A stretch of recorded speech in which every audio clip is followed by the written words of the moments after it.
Welcome to all of you. पिछले video में हमने देखा how important are dates.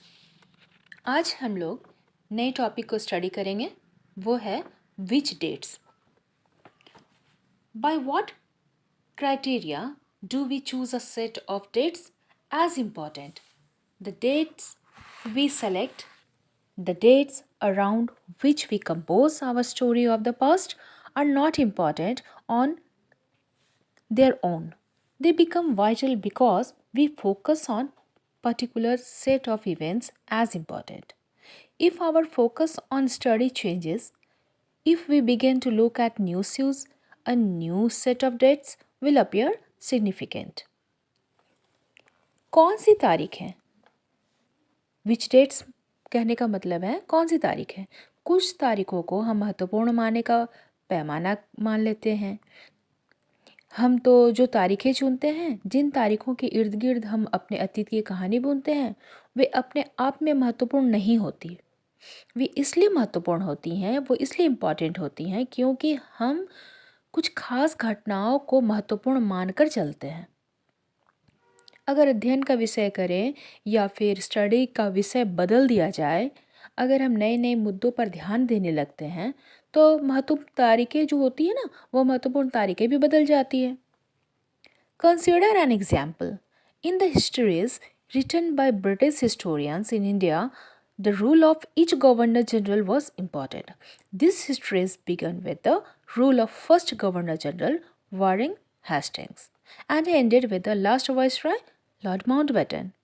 In separate chapters, we read about the deeds of other Hastings, Wellesley, Bentinck, Dalhousie, Canning, Lawrence, Lytton, Ripon, Curzon, Harding, Irvine. It was a seemingly never-ending succession of governor generals and viceroy. All the dates in this history books were linked to these personalities, to their activities, policies, achievements. It was as if there was nothing outside their lives that was important for us to know. The chronology of their lives marked the different chapters of the history of the British India. एक example लेते हैं या एक उदाहरण पर विचार करते हैं। भारत में ब्रिटिश इतिहासकारों ने जो इतिहास लिखे हैं, उनमें हर एक गवर्नर जनरल का शासनकाल महत्वपूर्ण है।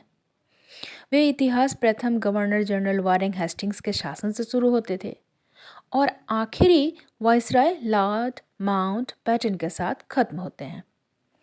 अलग अलग अध्यायों में या अलग अलग चैप्टर्स में हम दूसरे गवर्नर जनरलों जैसे हेस्टिंग्स हैं, वेलेस्ली हैं, बेंटिक हैं, Dalhousie, Canning, Lawrence, Lytton, Ripon, Curzon, Hardinge, Irwin, इनके बारे में भी पढ़ते हैं। इस इतिहास में गवर्नर जनरलों और वाइसरायों का कभी ना खत्म होने वाला सिलसिला ही छाया रहता है। इतिहास की इन किताबों में सारी तारीखों का महत्व इन अधिकारियों और उनकी गतिविधियों यानी जो भी करते थे वे उनकी नीतियों पर या उनकी उपलब्धियों के आधार पर ही तय होता था। यह ऐसा माना जाता है या इन लोगों के जीवन के बाहर में कोई भी ऐसी चीज़ नहीं है जिसे जानना महत्वपूर्ण हो। कहने का मतलब है कि ये इन्हीं के ऊपर सारा इतिहास फोकस्ड था। इन लोगों के जीवन का क्रम ब्रिटिश भारत के इतिहास में अलग अलग चैप्टर्स को या अलग अलग लेसन के सब्जेक्ट्स बना दिया गया या लिख दिया गया। Can we not write about the history of this period in a different way? How do we focus on the activities of the different groups and classes in Indian society within the format of this history of governor generals? क्या हम इसी दौरान के इतिहास को अलग ढंग से नहीं लिख सकते? गवर्नर जनरलों के इस इतिहास की चौखट में हम भारतीय समाज के विभिन्न समूहों और वर्गों की गतिविधियों पर किस तरह से ध्यान दे सकते हैं? When we write history or a story, we divide it into chapters. Why do we do this? It is the give each chapter some coherence. It is to tell a story in a way that makes some sense and can be followed. In the process, we focus only on those events that help us to give shape to story we are telling in the histories that revolves around the life of British Governor Generals. The activities of Indians simply do not fit. They have no space. What then do we do? Clearly, we need another format for our history. This would mean that the old dates will no longer have the significance they earlier had. A new set of dates will become more important for us to know.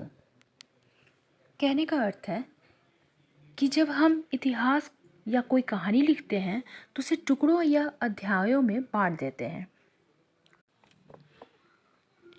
जब हम इतिहास या कोई कहानी लिखते हैं तो कहा जा रहा है कि उसे टुकड़ों या अध्यायों में बांट देते हैं।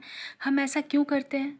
ऐसा इसलिए किया जाता है ताकि हर अध्याय में कुछ सामंजस्य यानी कुछ मैच हो जाए, उनसे मिलता जुलता बात हो।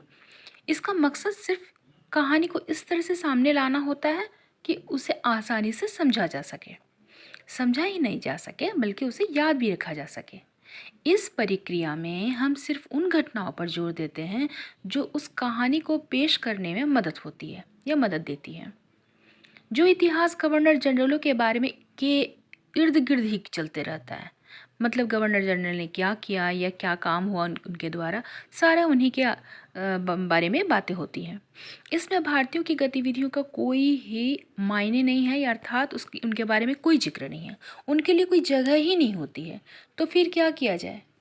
जाहिर है हमें अपने इतिहास का एक अलग सा खाका यानी एक रिकॉर्ड बनाना पड़ेगा। इसका मतलब यह है कि अब तक जिन तिथियों को या जिन डेट्स को महत्व दिया जाता था वे महत्वपूर्ण नहीं रहेंगे। हमारे लिए नई नई तिथियाँ या डेट्स महत्वपूर्ण हो जाएंगी। आज की वीडियो में बस इतना ही। मिलते हैं नेक्स्ट वीडियो में।